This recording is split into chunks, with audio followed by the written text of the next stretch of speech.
Russia এবার সরাসরি ইরানের পরমাণু প্রকল্পে তত্ত্বাবধানের আগ্রহ প্রকাশ করেছে। রাশিয়ার প্রেসিডেন্ট ভ্লাদিমির পুতিন জানিয়েছেন, ইরানের সঙ্গে রাশিয়ার সম্পর্ক খুবই ভালো, আর সেই সম্পর্ককে কাজে লাগিয়ে মস্কো এবার চায় ইরানের পরমাণু কার্যক্রমে দায়িত্ব নিতে। সেন্ট পিটার্সবার্গে এক সাংবাদিক বৈঠকে পুতিন বলেন, মস্কো ইতোমধ্যেই তেহরানকে প্রস্তাব দিয়েছে।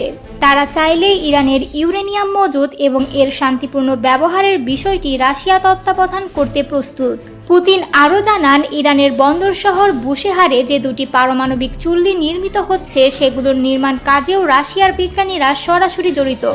শুধু তাই নয়, এই প্রকল্পের নিরাপত্তা নিয়ে ইসরায়েলকেও আশ্বস্ত করা হয়েছে। পুতিনের ভাষ্য অনুযায়ী ইসরায়েলের প্রধানমন্ত্রী নেতানিয়াহুর সঙ্গে তার ফোনে কথা হয়েছে, যেখানে নেতানিয়াহু আশ্বাস দিয়েছেন বুশেহার পারমাণবিক স্থাপনাগুলোতে ইসরায়েল আঘাত হানবে না। তবে ইরান ইসরায়েল চলমান উত্তেজনার প্রেক্ষাপটে রাশিয়া ইরানকে আধুনিক অস্ত্র দেবে কিনা সেই প্রশ্নে পুতিন ছিলেন সংযত। তিনি বলেন, ইরানের সঙ্গে আমাদের একটি কৌশলগত অংশীদারিত্ব চুক্তি আছে, তবে সেটিতে সামরিক সহায়তার কথা নেই। ইরানও এখনও আমাদের কাছে আনুষ্ঠানিক কোনো অনুরোধ করেনি।